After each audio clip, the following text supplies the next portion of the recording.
Well, hello and welcome to this month's live critique. How we all doing, guys? Not too bad. You? Yeah, not bad at all, mate. Not too bad. You, Matt? Good, mate. Good, thank you. Good. Good, good. I got a really full tummy. I went overboard tonight. I had too much carbonara for dinner. But it wasn't as good as the carbonara we had when we were away. Oh God, how good was that? Yeah. That was the best. Yeah, I went a little bit overboard tonight. I had the leftovers because the kids didn't eat it all, and I just went a little bit too far. Now I'm quite tired. I'm having a cup of tea now. I'm having a detox cup of tea in my Patagonia mug, which will make me feel so much better. Yeah. Well, there you go. Jobs are good, eh? What you been up to, Tom? Growing beards. Growing beards. Yeah, we're growing beards. Fighting with the trees in the wind. Yeah. Do you feed it? Do I feed it? Yeah. What, the beard? Yeah, the beard. Yeah, not the trees. Yeah, a bit of beard oil on it just to soften it. That's the secret to every good woodland landscape photographer, isn't it? To feed the trees. Feed the trees. Make sure they look beautiful for next season. Yeah. Cuddle those twigs. Yeah. I do a lot of twig cuddling. Right. Speaking of which, funnily enough, this month's theme was autumn. It's not about twigs. It's not twigs, no, but it involves them. It does. Yeah, it certainly does. This month's theme, autumn, has been fantastic, and you've got a load of images into us. So we've had a bit of a job going through them all. There's been that many this time, which is fantastic to see. Yeah, we've got a good 14 here. I don't think we're going to get through them all, but I thought, I'll put them on here and we'll see how many we get through, eh? Yeah, it's good to see more people are getting involved. I think because autumn's it's an exciting time of year for outdoor photographers, isn't it? Yeah, definitely. It's probably the most exciting season out of all seasons, isn't it? Autumn, spring. It's when we get the weather's always more pleasant, and we get these interesting colours, don't we? Yeah. Definitely. Interesting conditions to go with them as well, eh? Yeah. Right, so we'll move on to image number 1, which is an image by Malcolm Ritter of this lovely park bench and the pathway leading off. What are our first thoughts on this one, guys? Park bench, yeah. Obviously, you've got a nice leading line. The path leading the way. Pathways are always good in woodlands, aren't they? Yeah, we've got plenty of colour. How do you feel about with someone was sat on the bench? Yeah, I know what you mean. Does it feel like, would that add to it or not, do you think? If you had someone sat? I guess maybe if you were further back from it. I'm not so sure. A bit tight, yeah. Yeah, I think it's a bit tight to have somebody on it now. But probably if you were further back from the scene, you could get away with that. For me, anyway. Just for me. I'm assuming it must be on the bottom right there. Is during the land falls away? That's why. Yeah, I think there's another path goes down. Yeah, it looks like there's another path goes right as we're looking at it. Yeah, so I suppose you went quite tight to try and clean it up a little bit. Yeah, and eliminate that probably. Look, you could get stuck right into it, couldn't you? You could say that it wasn't taken onto the right light or whatever, but at the same time, it's a postcard image, and that might be the way that Malcolm intended it. Yeah. Composition-wise, I find that dominating tree trunk is directly behind the park bench there. Takes in importance away from the park bench. Yeah, it's a bit right heavy, isn't it? You've got the two most dominating features to the scene that sort of fight against each other. I think it probably would have. It's a classic example. If you see something you really, really like, so you pull your camera out and you take a shot, don't you? And then later on you get back home and you go, damn it, why didn't I just move over or change the composition a bit? Because the scene does strike your attention, doesn't it? But it's one of these classical things where you open it later up into post-production and you think, if I should have just moved to the left or moved to the right or yeah. You always get that, don't you? I think the only real way to avoid that is to kind of take more time on a composition and maybe take it from different perspectives. Yeah. So that you've got more information to play with when you get back into which wouldn't have been easy here, would it? Because I mean, basically that's the position of the scene, isn't it? So yeah, exactly. But I would definitely say, if I was to be critical with this image, definitely number one is the lighting isn't favourable. We don't have anything in it that gives it much atmosphere, do we? Yeah. No. And the second one is composition. The idea is there; it's fantastic. It's a classic scene, isn't it? It's a classic autumn scene, isn't it? The park bench, in the local woods. It does give you that sense of feeling of autumn. But I would say those are the two things that I would fix up. Yeah. Yeah, definitely.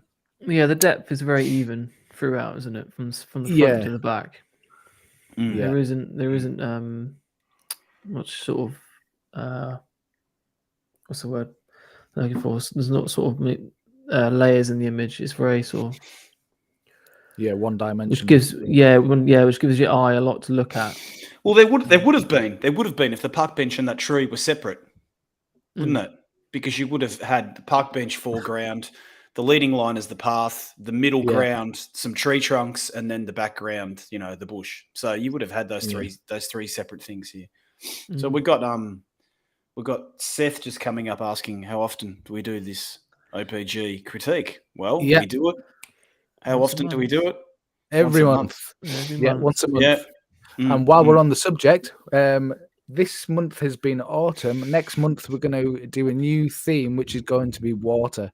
So that opens it up to everything, really. You can have anything like waterfalls, close-up images of water. You could have seascapes, whatever it might be. But yeah, if you want to get your images in for next month, use the hashtag OPG critique and submit your images to the Facebook group, which is the official Outdoor Photography Guide Facebook group.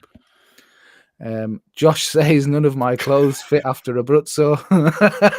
That's Josh, one of the guys that came on the workshop with Paul and I. We enjoyed that carbonara, didn't you, mate?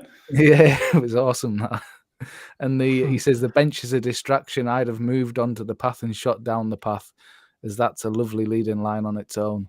The tree and the bench are a distraction. Yeah. They're a distraction together, for sure. Yeah, I think separately the idea was there, and I understand the idea, but definitely they fight against each other. It's a typical mistake that we all make when we sort of hurry at a shot, don't we? We see something we like, bang, we take it, and then later on, we go. Yeah. Oh dear. Oh dear. Robert Adams also says, love to enter next month. Yeah, get your images in for next month. Yeah, definitely. Love to see them. Bring them in now. Water. Go and take some photos of water, and don't shoot your tap in the kitchen, mate. It needs to be outdoors. Yeah. Clues in the title, and that doesn't mean an outdoor tap either. Well, we didn't say it has to be, man-made or natural. So. Yeah, exactly. Yeah, as long as it's got the theme water, it doesn't really matter to you. Yeah, that's right. Yeah, just kidding. Yeah. So on to the next one, which is an image from Jeff Daniels, and it's Glen Coe Lochen. I like this. And didn't ever know that was in Glen Coe. Was that another place? Glen Coe Lochen. Is it two different places? Right. Is it? Let me just do this because somebody's asking me to go full screen. There we go.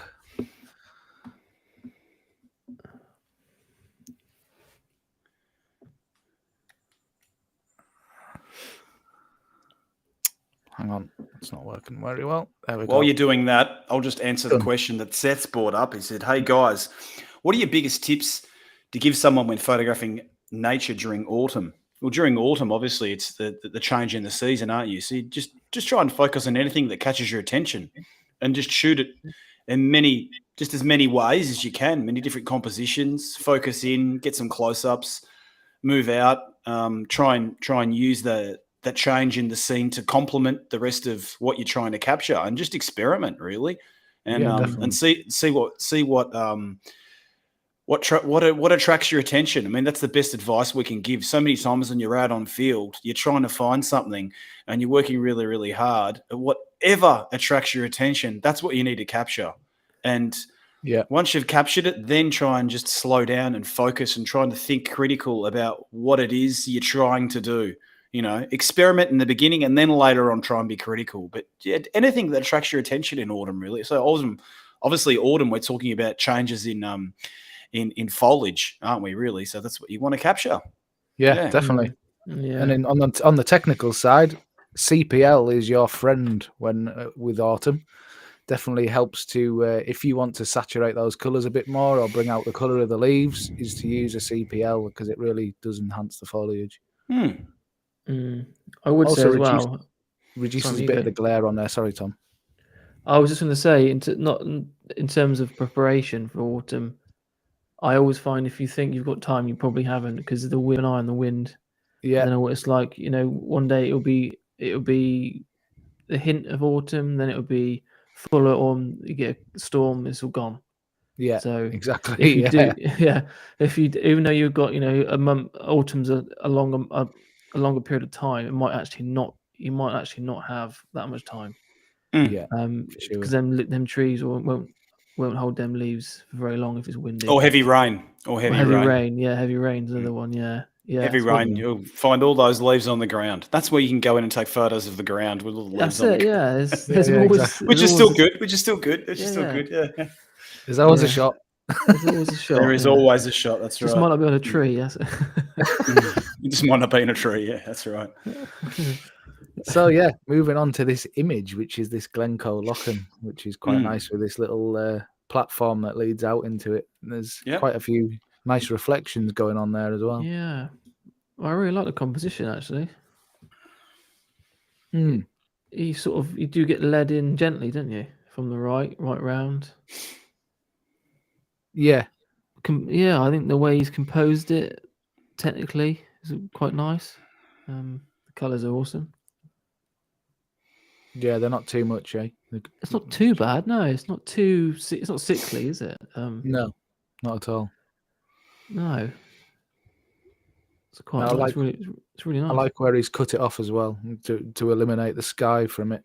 Yeah, it's quite yeah. That's something I would always try and do if I can. If it was distracting, I quite like the way on the right hand side he's given a little bit of space on that tree. Behind. Yeah, it's quite nice. We've got a little bit of movement on the bottom left to fill out the bottom left of the bubbles and. Yeah. Okay, so a couple of things. Yeah, sorry, mate. Yeah, no, you go, mate. You go. I was just going to say a couple of minor distractions to me, which are down on the bottom right here. Oh, yeah. A couple of leaves that are just kind of right almost on the edge of the frame. Mm-hmm. And the same over on this side. There's 2 or 3, which really, really easy just to get rid of those. To be honest, they're that small, but just to my eye, they're a slight distraction because they're so close to the edges of the frame. Yeah, there's not a lot of leaves around them, is there? And they're contrasty. That's why they're a distraction to you, because they're very contrasty, aren't they? Yeah. See, this scene here, I'm looking at it, I'm thinking, okay, what is it? And you know what? If I can sort of picture myself being there,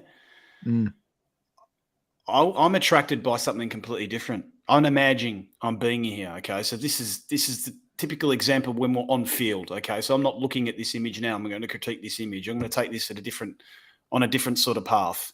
Mm-hmm. You're in this spot. What is it that's attracting you to this scene? Is it this little pier, this little jetty here, or is it the golden colours? Is it the reflection off the water? Is it the grass with the light that's coming through it? What is it? What attracts you? Yeah. Okay, so if I look at this scene and I think, okay, well, for me, as a landscape photographer and someone who's been doing it for long enough, who's become extremely fussy over the years, I look at the left-hand frame Okay, so the left-hand third of the image, these reflections coming off the water, these trunks, you see them? All these tree trunks, they're all those beautiful reflections coming off all that side there. For me, the most beautiful part of this scene is there. So for me personally, if I was going to critique this, I would say, have a look at that part of the scene and tell me that should be, well, in my eye, that is the most beautiful part of the scene. I would have personally panned across and focused in just on that area there, because that area there is far more pleasing to the whole entire scene. Obviously, this is a personal preference.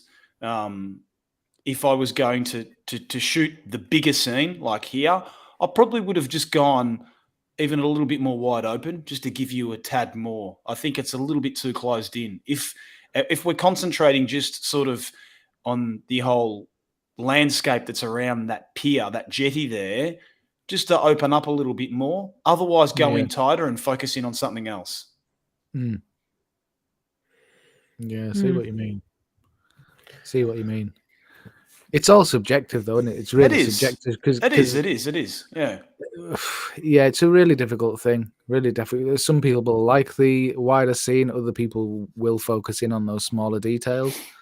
Yeah. See, this is a mix in between the two, isn't it? Really, this is probably shot. It looks like one of those classic scenes shot at 24 mils, doesn't it? Yeah, it might not be. I don't know what it's shot at because we don't know where the person is standing. But I probably would have done that also too, because if you look at the immediate foreground on the left-hand corner of the frame, we've sort of got this shimmering water at the bottom here, which for me, as you've stated with those other areas there, they're a little bit distracting. Whereas further up into the actual lock itself, lock or river or lake or however you want to call it, it sort of smooths out. It becomes very, very, very pleasing. So for me, my eye tends to go to the background, which isn't a bad thing, is it? Because it's almost like it's leading you into something more beautiful in the image, isn't it? Yeah, well, it's leading you through it, isn't it? So it's doing its job. Yeah, definitely. Yeah. What are your thoughts, Tom? Yeah, yeah, you could go tighter. I probably wouldn't go wider, but then I'm more of a woodland photographer.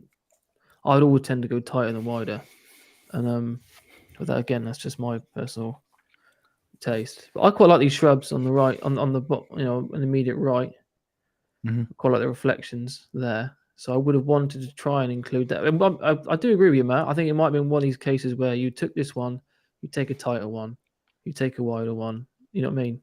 This is like a collection of images rather than. I think there's more than one image here. I do definitely agree with you. Yeah. I'm just saying that section on the left-hand side is far more striking than any other element in the image. Yeah. So if you had have just focused in on that and got a shot just there, it would have been, in my personal opinion, a very powerful image. Where in this case, it's more of a mundane type of scene, isn't it? There's nothing mundane type of scene. There's nothing striking about it, is it? Maybe if there was a bit of fog or something, a bit more atmosphere. But the atmosphere here should be sort of concentrated more on the reflections in the water, I think. But and to that end, I think probably what I would have done is, it doesn't look as though it's raining that hard. I probably would have hung around until that rain passed, and cleaned up the sort of scene in front. So there probably would have been a few more reflections, and that spot on the left might not be so noticeable. And unless you're actually wanting the rain to bring some interest to it, I think I would have probably waited around for that to clear and give me a better reflection personally. But that's just my opinion. It's all just our opinions at the end of the day. I mean, all we can do is point out what we would have done, and then hopefully you get something from that. Yeah. I do like how subtle it is, though. I do like how the edit, it's been edited with that in mind, I think. Yeah. Which I quite like, which you don't see often. And you see it's real sickly overdone, the image, especially in autumn. And it's quite nice to see one tastefully done. Yeah, definitely. Well done, though, mate. Fantastic. Fantastic try. there's definitely elements to that we all like. I'll be going back there 100%. Yeah, for sure. Yeah. I just want to touch on. Robert was asking what date do we need the pictures in for next month? Well, it's going to be a similar sort of time of month, I would imagine. But just pay attention to the Facebook page, and we'll keep you updated with a date that this next one's going to be coming out. So that'll be next month's Outdoor Photography Guide live critique. So use the hashtag OPG critique on the Outdoor Photography Guide Facebook page, and we'll get to your images next month. The sooner you get them in, the better, because that gives us more time to look at it. Yeah, it gives us more time to collate them and get them in a list ready for the next live. So I'll come out of here and move on to the next one, which is a more of a close-up image, which is by Joe Vale, who I'm sure has submitted images before. Yeah, he's put in quite a few this month, actually. Yeah, thanks for your contribution, mate. Yeah, they're definitely all beautiful images for sure. Yeah, I like this kind of image. I quite often. It's a cool image, isn't it? Yeah, I quite often focus in on leaves and things like that, either in autumn or spring as well, when you've got that new sort of flush growth, flush of growth. Yeah, I like that kind of tight in shot. I've got a couple of these myself, really. This sort of shot and that sort of shallow depth of field, I really quite like. Yeah. Adds interest to that center leaf. I really quite like that. Yeah, it's nice to see stuff like this as well, because it sort of is something that most people don't see on a daily basis, is it? Well, no, because they tend to focus on the bigger picture, don't they? Yeah, it's like opening a whole new world, isn't it? When you take images like this, things you don't see. Yeah, definitely. How do you feel about that leaf just on the top third there? Yeah, it annoys me. It's slightly annoying. Yeah, it annoys me a little bit. Yeah, I would tend to have found either a better angle to kind of get that more out of the way, or I would have found a different leaf that didn't have that in the way, so you could have eliminated that distraction a bit more, I think. I think with these sorts of images, the simpler the better. Yeah, less is more, isn't it?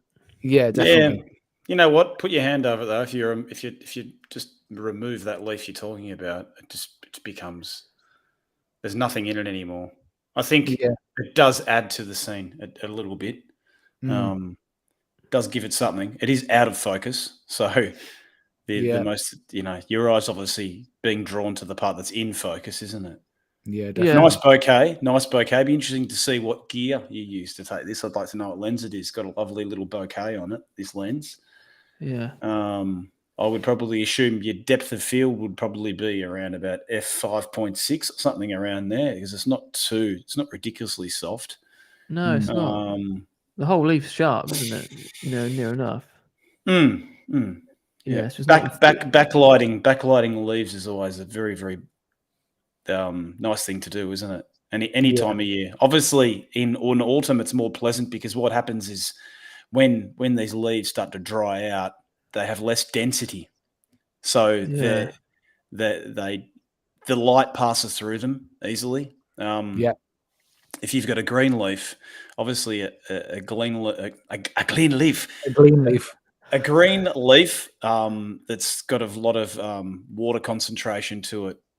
The light doesn't pass through it, and autumn, this time of year, everything's drying out, so it's very, very paper thin, so you get this beautiful glow coming through leaves, which is, it's a pleasant thing to do in autumn. So it's good that that Joe is it Joe Vale? Joe Vale, yeah, Joe Vale, yeah. Joe's seen this, and he's his eyes been attracted to it. I think it's quite balanced. Yeah. It's a nice shot, nice find. I like it when people pick out stuff like this. Yeah, I definitely like this sort of thing. Yeah.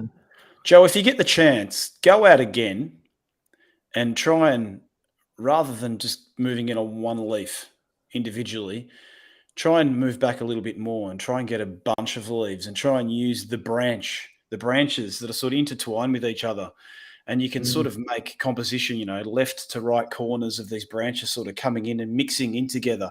And if you look around all these different trees, you'll see that there's a juxtaposition, a harmony between these different branches, and try and create a composition that sort of blends everything together. They can make a really, really nice scene.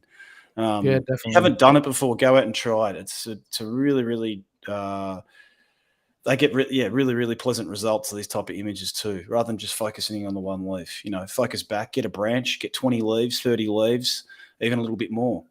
Yeah, it's really nice. Yeah, or focusing just on the tip of a branch which has got 4 or 5 on. Just whatever it might be, just add a little bit more interest. Yeah, really nice image though. I really like this sort of shot. Oh, Joe, yeah. Well done, Joe. Right, so I'll just come out of here, and just before we move on, just want to remind you next month's theme is going to be water.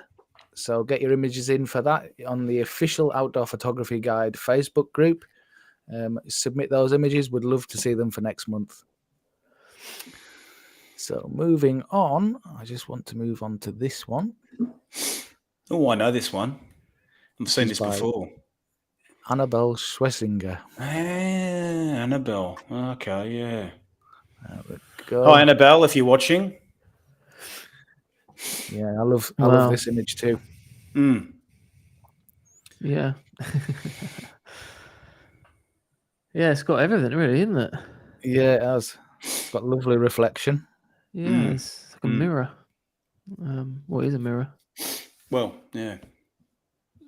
Clouds. I really like the fact that there's some nice contrasts in it. So you've got more depth in it because those mountains back there actually look as though they're further away due to the contrast. Yeah. Yeah, there's lots about that I really like. Yeah, it's not. Yeah, it's not. It's nice to see a reflection like with real distinguished sort of layers, like you said, and not only just layers but colors as well.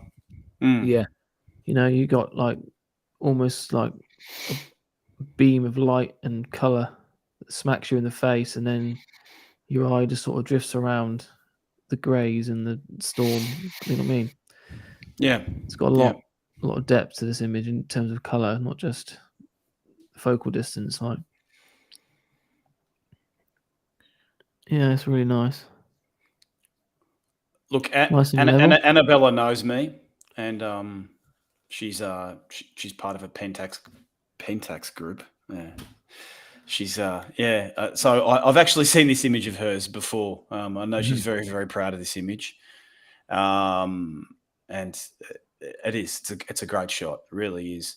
Yeah, I would criticize this image based on the white balance. What do I mean by white balance? Where am I being critical here, guys? There's something in this that's distracting. This is purely post-production. Okay, so something's gone wrong in post-production. Yeah. So this is an effect that has been sought after. It's something in the scene that's. Can you see it, guys? There's a lot of purples back there for me. Yeah, there's a lot of purple, bit of a purple hue to it, which is probably I don't know whether it's created by magenta, a lot of magenta in the magenta color cast, or what it is. Yeah, generally the magenta color cast you normally get in clearer days, don't you? Not such darker days. It's normally when the sky is very, very clear, then you get that afterburn, don't you? The magenta is normally an afterburn, so it's normally the sun's gone down. Then after the sun's gone down, then you get that magenta coming out. So it's not an actual sunset. Magenta you normally don't get in sunset. You get it at dusk, don't you? Yeah. So it's caused by this afterburn effect. So in this scene, because it's stormy, normally you wouldn't have this magenta sort of feel. That's why I say it's an error. I mean, I don't know if this is purposely what she wanted in the image, this sort of purpley tinge to the image, but because it could also be created by filters as well. It could be. It could be. Definitely, it could be caused by filters. You're right. Yeah. I would consider just getting back into the image and just sort of tweaking it. Maybe just something simple as jumping into Lightroom and just decreasing the saturations with your magenta and your purples in Lightroom. So make a color selection and just decrease the saturation on both of them, or do a whole new white balance to the whole entire image. Yeah. Apart from that, yeah, it's a great scene, isn't it? Wouldn't you love to go there? Yeah. I could just sit in front of that scene and take 150 different images out of it. Yeah, definitely. Really close in, really far back. But you've got those beautiful mountains right in the background too that really attract your attention. Yeah, but it's so yeah. Like I said, I know this image well. I know what type of photography Annabelle is, and I'm being a little bit more critical with her because I think that she can push herself that little bit further. Yeah, definitely. It's a simple correction as well. Really simple correction. It is. I think you could give this scene a far more value, couldn't you? Just by just tweaking it up a little bit, it'll make it far more pleasing. Yeah, and giving the greys back their greys rather than that sort of weird tint. Because that's even reflecting in the water, that strange tint down here. It is. Yeah, it is. Bella says hello and that she is watching. Hello, Bella. Hi, hope you're enjoying tonight. Oh, aye. Yeah, I absolutely love that image though. Definitely got lots going for it. Yeah. Where is it? Do we know where it is? No, no, I don't think it's said. Stunning though, wherever it is. Canada, maybe it looks maybe Canada. I would say the Rockies or something like that. It's got a bit of that feel about it, hasn't it? Look a bit like that, yeah. Beautiful image though, beautiful. Well done, great shot. Well done, fantastic shot. I'll just move on to the next image because I'll try and fly through a few of these. So go to this one, which is Damien Amor,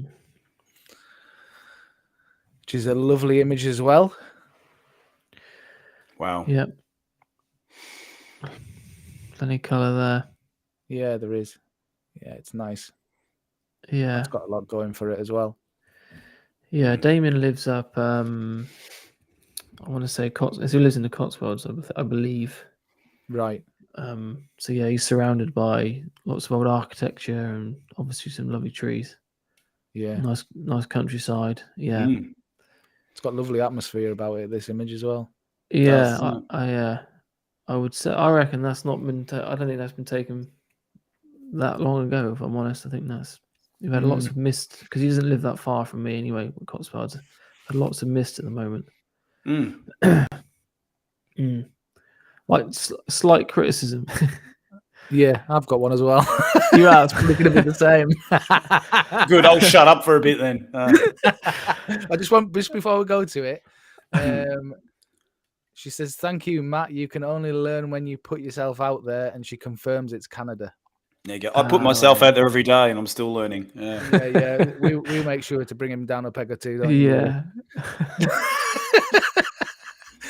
Yeah. So back to this image. So you fire away, Tom, and say what annoys you. See if it's a slight thing that call me anal or whatever, but that's the church doesn't look upright to me. No, exactly what I was going to say. Yeah, it almost needs bringing back in line, doesn't it? Which I think you're able to do in Lightroom probably, is just to correct that. Yeah, it's little things like that maybe. Yeah, obviously, don't get me wrong. You might not necessarily see it in the camera, but like you said, it's an easy fix. Out as long as something's not leaning too far, you might have to crop. Did you say, Tom, that you live close to this place? Did you? Well, no, I was going to say, if you drive past it tomorrow morning and it's wonky, you're going to look like a right.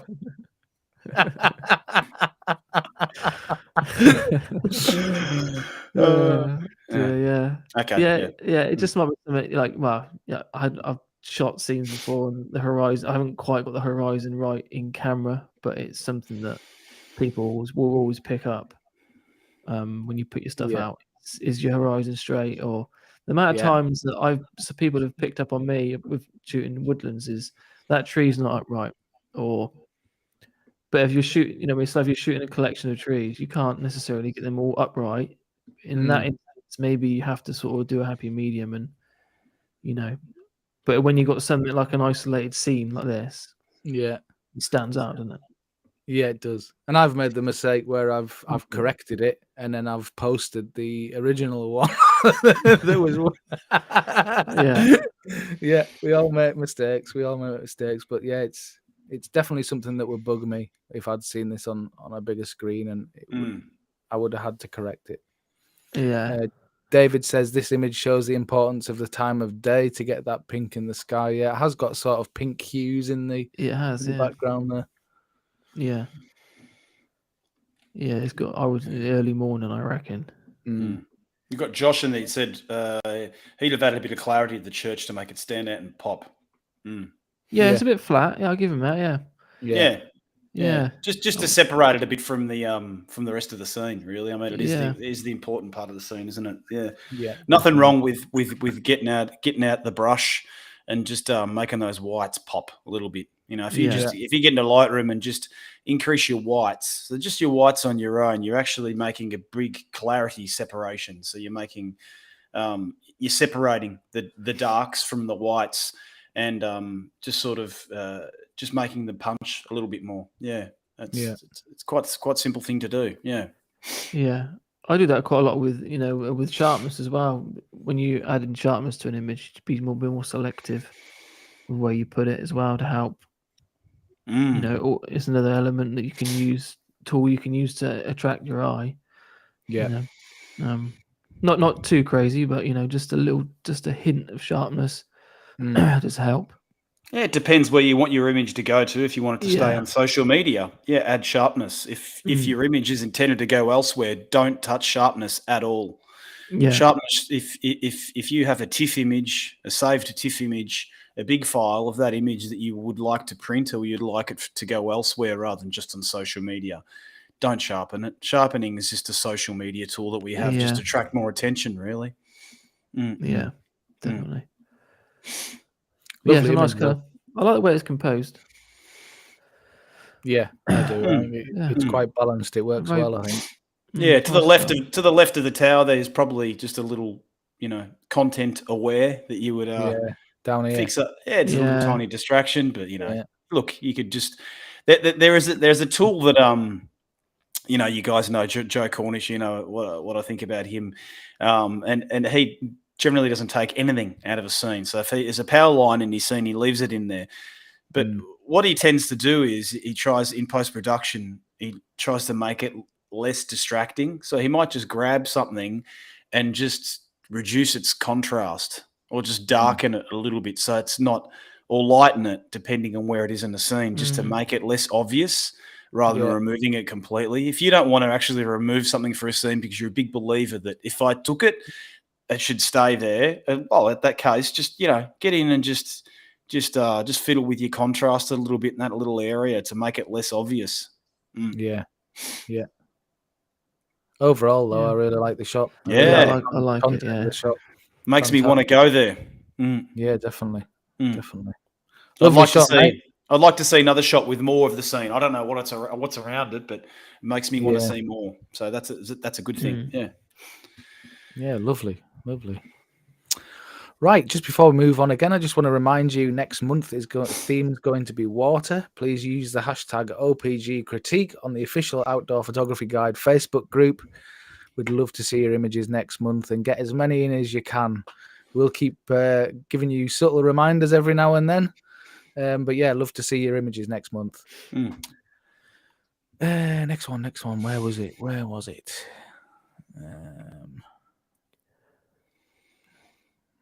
The one which was Joseph Mark. Just before you go ahead, Paul, there's been lots of images coming this month, and if we don't mention it tonight, it's not because we didn't like the image. It's just because we're bringing up images that are based on discussion. So variety of different types of landscapes, different things that we can chat. I mean, they've all been brilliant images, but obviously we can't discuss them all in one night. So we've just chosen a few that we would like to discuss just because they're different from the other scenes that just to break things up and have variance. So if we don't talk about your image tonight, we apologise. Unfortunately, we can't talk for 3 hours. We would like to, but Matt can we're not. talk. Yeah, I 3 can. hours by himself. Just give me one of those whiskies, Tom. You got up on the shelf there, mate. I'll talk all night. Yeah. There's a few empty bottles. There's a few empty bottles up there, by the way, mate. Yeah, there is. I need to restock, I must admit. A lot of my favourites are well under halfway now. So we're on to this image by Joseph Mark, and he's also submitted images every month for the last 2 or 3 months, I think. He's done a fantastic job. Yep.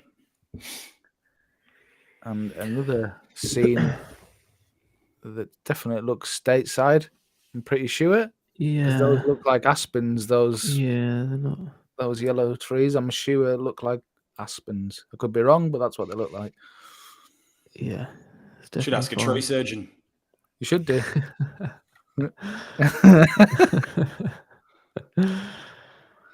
Yeah, lovely image. I like that as well. I like it. Lots of depth to it, I think.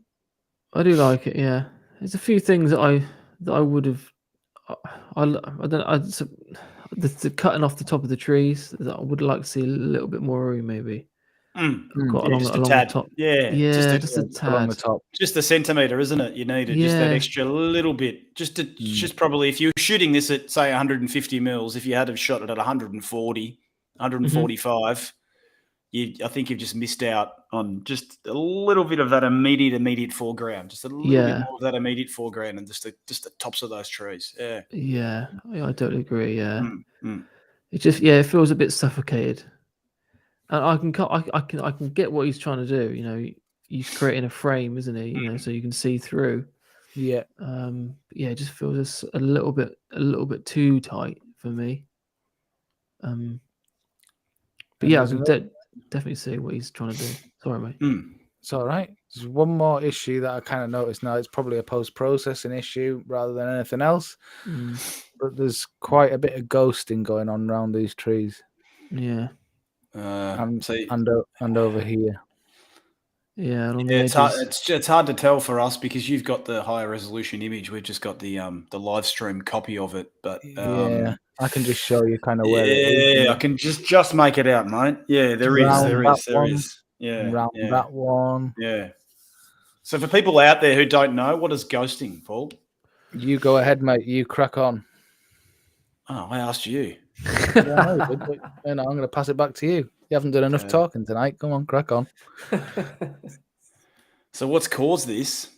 Well, okay, if you look at this scene, we've got obviously exposure is the biggest thing that you'd have to deal with in a scene like this, isn't it? Because you've got the sky, you've got the mountains in the background, then you've got these trees in the immediate foreground that are obviously in the shade. So we've had to open up these shadows in these trees to expose the details out of these trees. So we've had to either do an exposure blending, or we've had to use some form of brush tool to actually bring those details in those shadows back out. Now, what's happened is by the making a selection between the trees, the mountains in the background, and the sky, we haven't had an accurate selection between them. So what we've done, we've actually smudged over the edge, opening up our shadows. So it's one of those things that you do when you first start out. I remember doing it years ago. You get overexcited. You get so many images you want to put out there. You're very anxious to get images out. And it's because you're excited, and it's perfectly normal. You know, the later you get into photography, you become very, very picky about what you do, and you know that your art actually has a final destination rather than just putting it out there onto social media or whatever. So it's a classic thing that you do earlier on. It's about impatience, or it's about lack of knowledge. You might not know how to do this. This separation of exposures and correctly bring them out. So there's ways out there to do it, very accurate ways, but it's very time consuming. An image like this, to bring all the exposures out correctly in this scene, you'll need to spend a good hour in post production to bring everything out properly. definitely. The problem with all those trees are a nightmare to try and sort that out. Well, look, I look at it. For me, I would be able to do it within 5 minutes, only because I've done it thousands of times. We've got a very big separation between the actual tree itself and everything else in the scene. So for me to actually make a quick selection of those trees very, very, very accurately isn't that difficult, but only because I know the correct way to do it and I've done it thousands of times. Someone who just gets a paintbrush out and just opens up shadows, smudges over the edges. It's normal, so that's what's created. To be fair, these days, like with plugins, I don't know you, Matt, but I always use Lumenzia, and it's easy to make selections and stuff like that, isn't it? See, it's a lot easier anyway than doing it manually now. I don't use Lumenzia. I use Tony Kuiper. But in an instance like this, I wouldn't use Tony Kuiper because, so we're talking about luminosity masks. Because in this scene, if you look at the actual those mountainous areas in the background, they are slightly lighter, but the palette is very, very similar to the trees themselves. So to actually get a luminosity mask to differentiate the two would be extremely difficult. It is. You would have to have, at least 20 different types of shadows to be able to differentiate that. And we don't have luminosity masks that powerful. You would have to just make a basic selection in Photoshop. So you would just go through and make a quick select and then go select and mask and then brush back over the select and mask tool. And that would do it very correct. Photoshop's very, very powerful at doing that. Yeah. Yep. So Joseph says, hey, you're correct with the Aspens. The shot was taken in the Rocky Mountain National Park, Colorado. Yeah, it looks like a lovely area. Yeah, definitely. Fantastic shot though, Joseph. Apart from that, just something to watch out for is that haloing, because it's pretty, because you've got this frame here, it draws attention to that sort of thing really quite heavily. You notice it quite quickly. But yeah, I get what you've been trying to do, and it looks like a lovely place, lovely image. Yeah, it does. So again, guys, before we move on, I just want to remind you that next month's live critique is going to be around the subject of water. Get your images into the official Outdoor Photography Guide Facebook group, and we'd love to see them there for next month. And where's my next images? So I've got a triptych, and David Skinner put a triptych in this month. And another guy that always contributes to our live critiques, which we are really thankful for, David. Yeah, good on you, David. Thanks, mate. And I haven't forgotten you, David. I know we have to have a call, mate. I haven't forgotten. It's just been one of those weeks, but I will get back to you. Yeah, just send me over some jars of Vegemite, mate, and I'll be on the line straight away. Yeah. So this looks like maple leaves. Yeah, they do like maple leaves, don't they? Yeah. Yeah, so we've got 3 images to critique in this one. But yeah, this is my kind of shot as well. I do like the close-up detail shot on leaves. I really do. Yeah, it obviously tells 3 different stories, isn't it? It's and nice to see that the same sort of subject in 3 different ways. Obviously adds to the whole story of autumn, doesn't it? Yeah, and it's definitely a story image, really, because it's showing you where the leaves came from. Exactly. Yeah.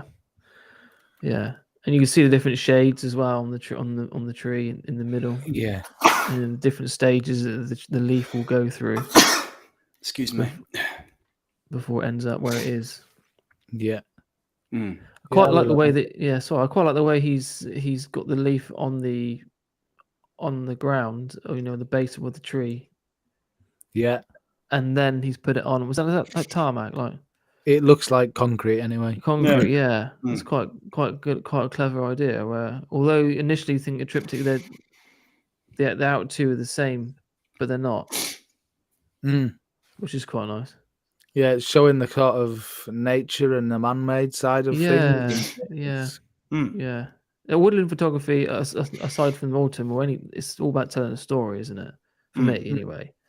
I think the idea with David here is putting the 3 images together is not. He's trying to tell a story with all 3 of them together, isn't he? Yeah. Mm. I think it's quite clear to me. Yeah. It's nice. Yeah, lovely. Plenty of character in them leaves as well, haven't they? Yeah, they have maple leaves are really, really pretty leaves to photograph. Really, they've got lovely shape about them. Yeah. Yeah, I like that. Yeah, I like that. What are your thoughts, Matt? He's quiet. Yeah, just big. No, I'm not quiet. I'm thinking. Did you not see the smoke? Yeah, come on.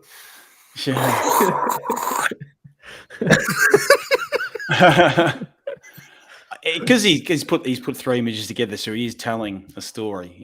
Each one doesn't individually do it; they're all 3 of them together. So I'm sure if he wants to write up, the reason why he's put 3 images together, it'd be interesting to hear. But I personally, if I was going to do something like that, I maybe would have put those 2 leaves. He's put one on concrete and one just on the normal ground. What would you call it? Nature, let's say.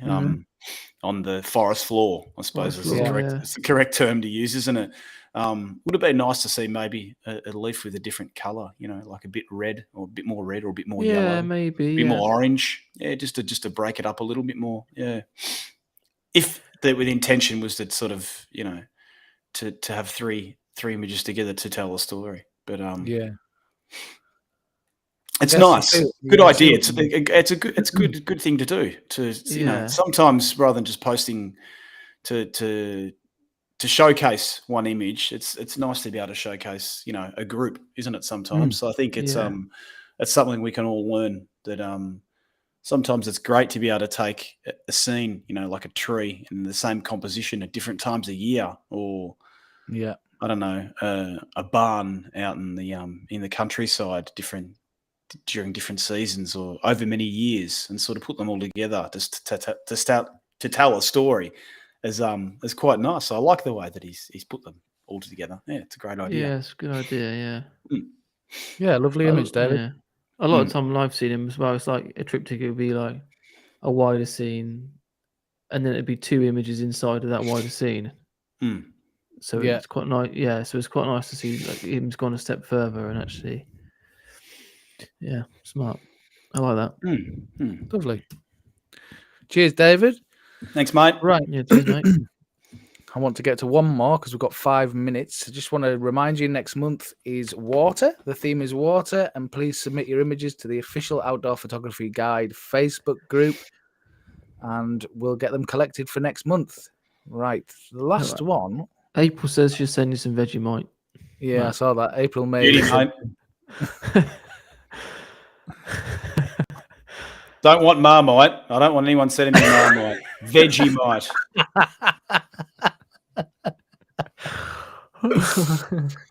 So this was the last one I wanted to get to, and just let me see if I. Yeah, I like this one. I really like this. It's by Scott Braining, and it's shot on a Pentax. You'll be pleased to know. Oh, on you, Scotty. K1, I think. Legend. What can I say? Yeah, I like this image. It's got, I think the little girl on the bike is a really nice touch. Yeah, without her there, it would be nothing. Don't work, does it? No. The little girl makes it all. Yeah. Be interested to know whether it was staged or not. You know what I mean? Whether it was I know what you mean. His little girl, and he said, "Go and ride your bike down there," which is still fine. Don't get me wrong. It works. Yeah, it'd be interested to see if it was like that or whether he sat there and waited for just by chance. Yeah, I love it. I love how the bike matches the hat. Yeah, everything makes sense, doesn't it? It does. Yeah. It's a nice little bike, with a basket, and it's just a nice. Yeah. Yeah, and even the jumper's kind of got autumn colour in it as well. So yeah, the jumper matches a tree. It's yeah, it's not. I can't really. I could see that hanging on people's walls. Yeah, it's got that sort of look about it. That's arty sort of, like a modern trendy sort of a like a cafe type place or something. Yeah, like that's that. it. Sorry, that's what I was getting at. Yeah. I could see that. Yeah, it's nice. It's just a fun, happy image. It is. Yeah, it is. It's not depressing like most landscape photography, is it? Yeah. We're such dark people, aren't we? Yeah. Looking for mood and drama all the time. Well, this is the opposite of that, really. It's just got it's definitely a happier image, eh? It is. It certainly is. Well done, mate. Really like it. Yeah, I like that. It's good. Yeah, I like that. I mean, there's not a lot to say about it really to critique it because it is what it is, but it's just a really good image just to finish on. I think it was just shows you what you can look at, how you can look at a theme differently. Everybody else goes into autumn with obviously woodland, trees and everything in mind, but to integrate a person into an image really does work really well, I think. I would give the person just a little bit more importance in post-production. Nothing over the top, just very, very simple. And this is a little tip for anyone who hasn't seen any of my tutorials on the Outdoor Photography Guide group. If you're not a member, you should be, because there's some great tutorials out there by all three of us and many other great photographers. Just to make a little selection, so color selecting, very, very easy. I'm assuming that most people out there are using Lightroom. I tend to use Photoshop, but I do know how to use Lightroom, and there's a very, very simple thing that we can do here to give this little girl a little bit more importance. And what we can do is, where you've got that blue of that bike there, okay? So if you were to go and make a blue selection or an aqua selection in Lightroom, and just maybe increase the luminosity a little bit. And then what it'll actually do is it'll increase the luminosity of blue to the whole entire scene. Okay. But if you were to then open it up in Photoshop and then just paste in that change you've done just into that little tiny area there, or you could actually do it in Lightroom with the new features that are out now. There's new features in Lightroom that does easily now. That will just make her pop a little bit more. Even, just the same thing, red or orange, the same thing again with her cardigan, just to make that, you can make a global change and then you can paste it in later on and just make those colors pop by increasing the luminosity just a tad, just to give the scene just that little bit of depth and at the same time give her some more importance to the scene. Because because the lighting in this scene, it's obviously shot during the daytime. You can see even in the far background, we've got that sun coming through everywhere. So it's she's slightly in the shade, isn't she? So just to give her a little bit more importance, just increase that luminosity just on her. Yeah. Yeah. It's don't ever exaggerate it. Yeah. Fairly easy now in Lightroom. If you just go to the masking section, you've got a little eyedropper tool where you can do a color selection, and you just put the eyedropper tool over the bike. It'll select that color and then just go into your HSL panel, choose luminance, and just increase it a touch. Yeah. Job's a good one. As they say in Australia, too easy, mate. Too easy. Fantastic. Well done, everyone, for this month. We've seen some fantastic images. It's been nice really variety. It's been fantastic to see how many you've actually put forward this month. It's been great to see. Looking forward to next month. As I've said a few times this time, it's the theme for next month is going to be water. So please get your images submitted to the official Outdoor Photography Guide Facebook group. We'd love to see them on there for next month. Water can be anything you want. Seascapes, waterscapes of any kind, detail shots, whatever it might be. Use your creativity. Would love to see them. Well, thanks very much for joining us all, guys. We'll see you next month. Cheers, guys. See you later. Cheers. Thanks everyone. Bye-bye. Thanks. Bye. Thank you. Bye-bye. Bye.